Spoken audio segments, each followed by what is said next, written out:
It is time for the Michigan Wolverines to play for another trophy. However, danger lurks with perhaps the biggest game of the season so far just a week away. Welcome to episode 9 of Road to the Victors, the story of the 1997 Michigan Wolverines. I'm your host, Andrew Hammond, assistant sports editor at the Detroit Free Press. On this journey, we are taking you game by game, week by week, to give you the inside look at how the 1997 Michigan Wolverines captured their share of a national title. This week, Michigan hosts longtime rival, the Minnesota Golden Gophers. The trophy they're playing for? It's the Little Brown Jug. Dating back to the late 1800s, Michigan and Minnesota have battled on the field, but up until 1903, the game hadn't carried much weight for either program.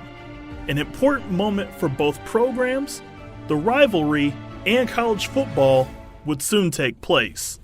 What happens when you mix paranoia, a forgetful manager, and 20,000 fans going nuts at a football game? You get the origins of the battle for the Little Brown Jug. In a 1903 game, Michigan head coach Fielding Yost was worried that Minnesota would taint his team's water supply. So he asked an equipment manager to go to a local store and get a jug for the game. A Minnesota team battled the mighty Michigan squad to a 6-6 tie. However, fans at the stadium in Minnesota were so rabid they stormed the field with 2 minutes left to go in the game. The game was called off and Michigan returned to Ann Arbor without their jug. The controversy is, did Michigan forget their jug, or did Minnesota steal it? Michigan's manager, Thomas Roberts, would state years later that the jug served its purpose and Michigan didn't need it anymore. Some say Minnesota either stole it or a custodian found it and Minnesota decided to keep it as a personal trophy. So much so that they put the 6-6 tie on it just to add in that little extra touch. The two teams didn't meet again until 1909. As a sign of good sporting nature between the two schools, Minnesota suggested that the two schools play for the jug. Michigan agreed. So starting in 1909, the two schools have played for the Little Brown Jug ever since. Its iconic design has gone through a few makeovers. The jug is painted with the maize and blue of Michigan on one side and the maroon and gold of Minnesota on the other. Split right down the middle are the scores of each game. Since that day, the jug became a trophy. If you want the complete story of the 1997 Michigan Wolverines, the Free Press is publishing a commemorative book. Hail yes, the story of the 1997 Michigan Wolverines can be purchased at um.pictorialbook.com. Minnesota's best years in football were behind them. Since 1968, the Gophers had beaten Michigan just twice, and that last victory came in 1986. In 1997, Minnesota hired Glenn Mason, the former head coach at the University of Kansas. His task? Dragging Minnesota out of the Big Ten cellar. The Gophers hadn't reached a bowl game since 1986, and it would be 2 more seasons until they would make the postseason. As for the 1997 team, following a 2-1 start, Minnesota enters the Michigan game losers of 5 straight games. The latest loss coming courtesy of rival Wisconsin, a game the Gophers were defeated 22-21. From one rival to the next, could the Gophers test Michigan the way they tested Wisconsin? We find out next when I am joined by Gene Myers, former sports editor at the Detroit Free Press, when Road to the Victors returns after this break.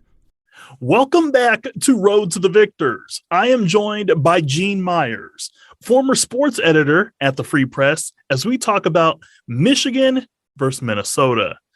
Gene, the Minnesota program is decent and competitive these days, but there was a time in the late 80s up until really the early 2000s where this program was truly among one of the worst in college football.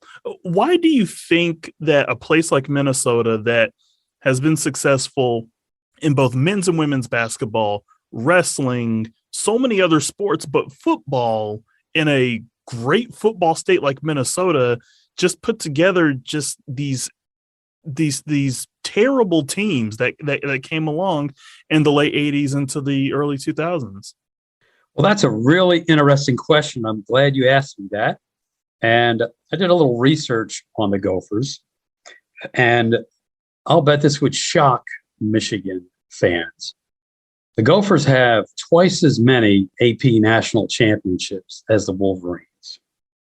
Oh, Gene, we can't say that now. We can't be speaking factual on this podcast about Michigan and Minnesota. Well, I'm going to anyway, Drew.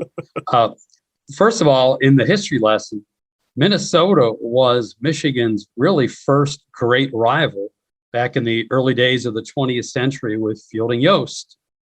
And Michigan and Minnesota played lots of really important games. When the first AP poll came out to determine a national champion, that was in 1936. The Gophers won that. They did again in 40 and 41, and they did again in 1960. That's their four. AP officially only recognizes two for Michigan. That was in 97, which we're talking about, and 48. Now, Michigan claims the 47 one because of the after the season special poll about Notre Dame, but AP officially only recognizes Notre Dame. So the Gophers have had a great history, and pretty much after World War II, they kind of collapsed. And that's interesting in how they, came to be terrible, like in a lot of the 80s, early 90s, and actually good parts of the 70s too.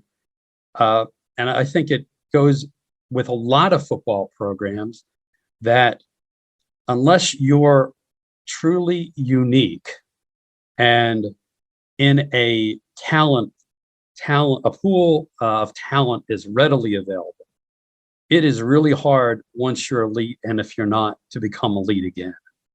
And you can say, oh, where are the talent pools? We know in the South, Florida, Louisiana, Texas, Georgia.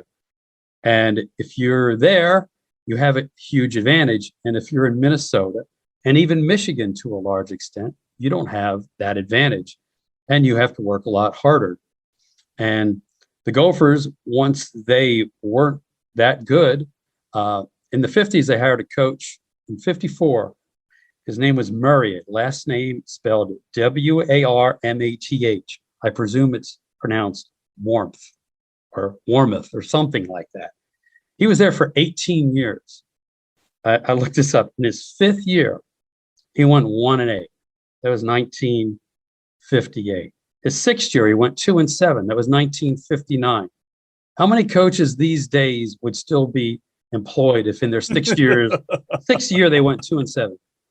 His next year, yeah, it's crazy. In his next year, he went 8-2, and they won the national championship. So how that happened, that's one of the most incredible turnarounds in football history. Then they were decent for a few years.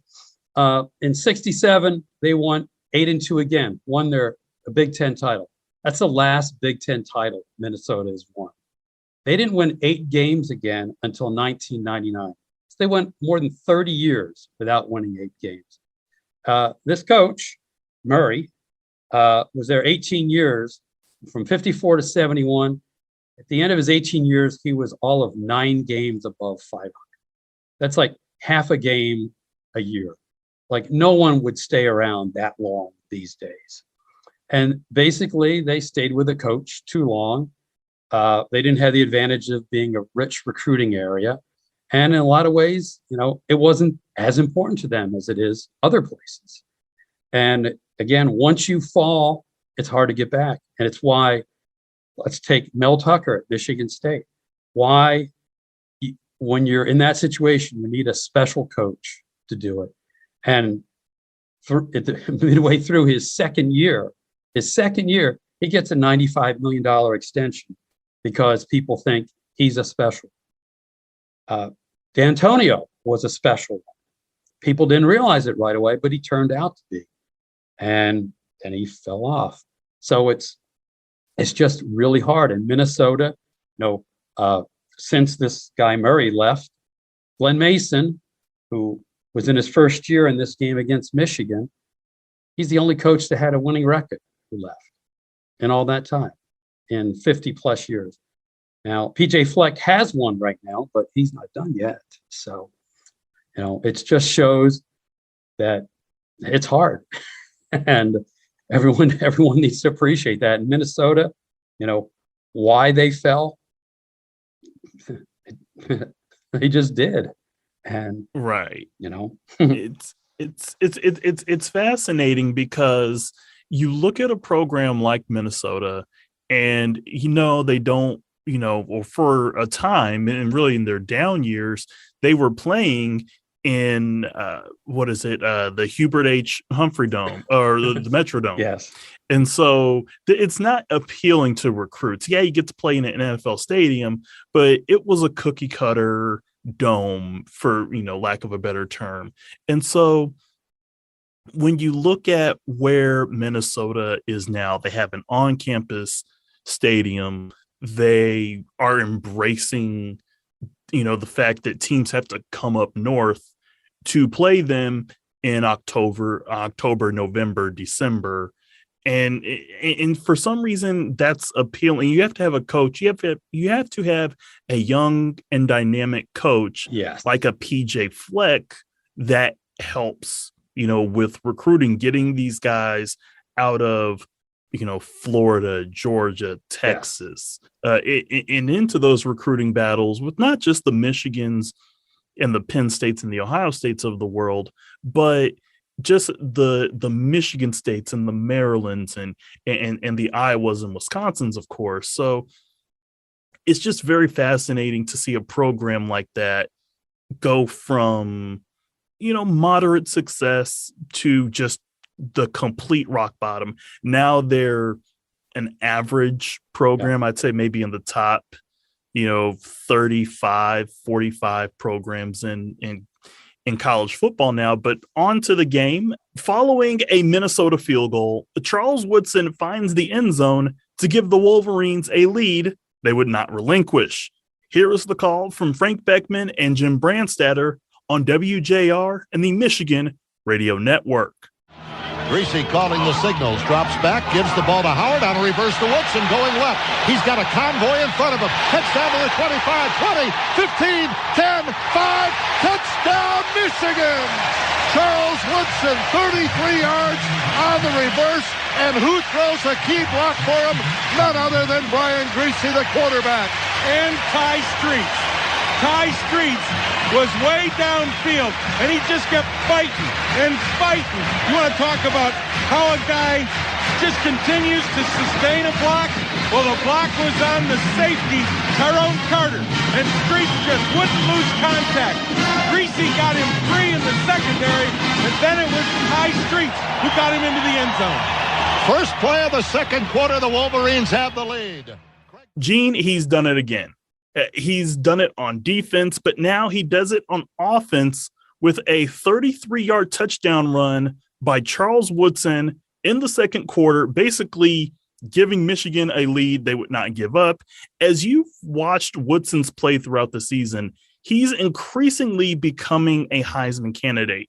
You add in the interception that he had last week. At this point in the season where we're entering the true stretch run, I like to call it the Heisman moment stretch run for guys. Is he your front runner at this point? I would have to say absolutely not. And basically, to me, Woodson was never the front runner, ever. I don't think. And that's fascinating. And especially at the time, you have to remember, no defensive player had won it. There was so much hype for Peyton Manning that year. And that was just incredible. And what people nowadays, because I know Woodson won, they remember, there was all the hype for Peyton. But Manning actually had a great season. He had a spectacular season. And in a lot of ways, he came back for his senior year.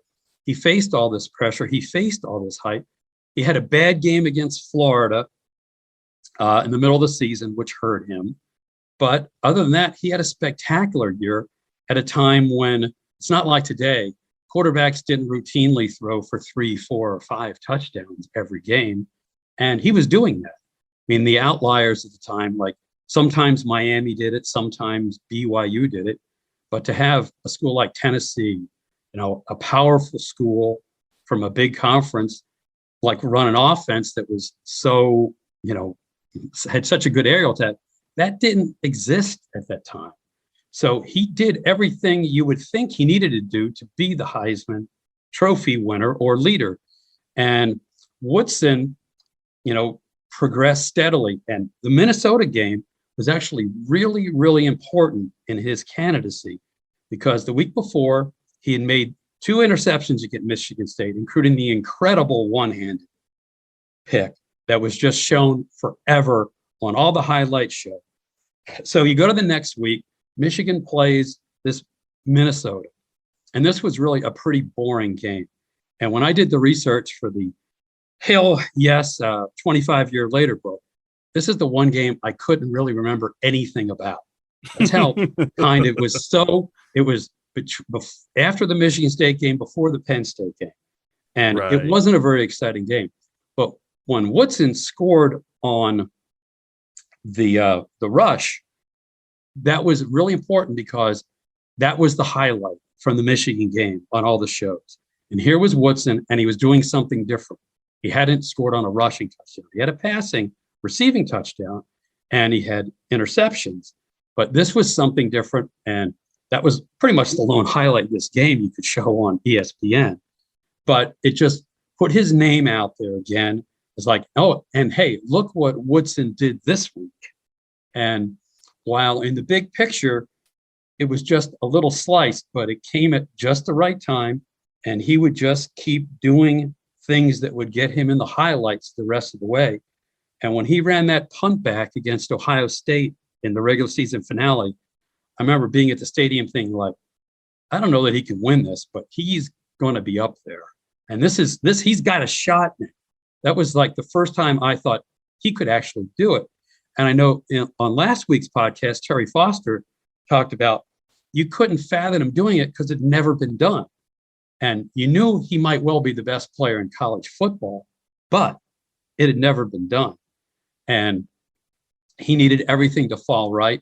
And just that one play against the Gophers helped immensely because that kept his name there for another week of, hey, you see what Charles Woodson did? Oh, yeah, Peyton Manning may have thrown for 5 touchdowns, but, hey, he did that 2 weeks ago. Look what Woodson did. So I think it was really important. And a side note to that, the Wolverines had a number of injuries in that game. Actually, before the game or during the game, they lost Chris Floyd, they lost Clarence Williams, they lost Jermaine Tooman, they lost Ty Streets, and they lost Ray Jackson. Woodson played 16 offensive plays. It was by far a season high. And his post-game comments were pretty amazing because after he scored, he said, the coaches keep telling me every week that I'm going to get the chance to run plays like that. This time, they were telling the truth. And so not only did he make this great play, it's like he then enhanced it by, he said the right things. And it's like, he was personable. It just helped his candidacy, besides helping Michigan, because they really had a really not great offensive game in that game. But maybe we'll talk about that more. Absolutely. And Michigan dominates Minnesota for most of the first half, adding another touchdown before the break. This time it's a Brian Griese to Mark Campbell 12-yard score to make it 14-3 Michigan at the break. When we come back, Michigan looks to close out Minnesota, setting up an epic weekend ahead. This is Road to the Victors, the story of the 1997 Michigan Wolverines. We are back with Road to the Victors, the story of the 1997 Michigan Wolverines. I'm joined by Gene Myers, former sports editor at the Free Press. We are talking about Michigan's battle with Minnesota. Michigan leads Minnesota 14-3 at halftime. We have reached a point in Michigan's season where there's absolute domination by the Wolverines. Each week, no matter who the opponent is, really at this point. Michigan's Anthony Thomas slams the door on Minnesota with a 29-yard touchdown run. Running play, counter play, right side. Thomas bursts through to the 20, to the sideline, 15, 10, 5, touchdown, Michigan! 29 yards for Anthony Thomas. And the Wolverines have a 20-3 lead. And that looked like Kevin Bryant downfield, who made the last block for him. One of the hallmarks of Michigan football is wide receivers block. That time, LeMander Williams, one of the great linebackers in this league, just overran the play. And Anthony Thomas busted it up inside of him, and Bryant downfield made the block on the last guy, and Thomas went into the end zone. The Wolverines dominate Minnesota, just outright blasting them 24-3. Now, the true gauntlet begins. If Michigan wants to stay not only in the national championship race, but the Big Ten race, they'll need to win 3 games against 3 of the best teams in the league: Penn State, Wisconsin, and Ohio State. Now, 2 of these games are on the road. Following Minnesota, did you sense that there was more belief entering those 3 games, those final 3 games of the season, more than at any point during the season? Or did you need 2, maybe even 1 more game to become a believer in this team? You know, that was really interesting at the time because it was obvious to everyone that this was a really, really, really good team. And because of just, even going back to the Schembechler days, there was always that little stumble at some point. You had to worry, but you knew this defense was incredible.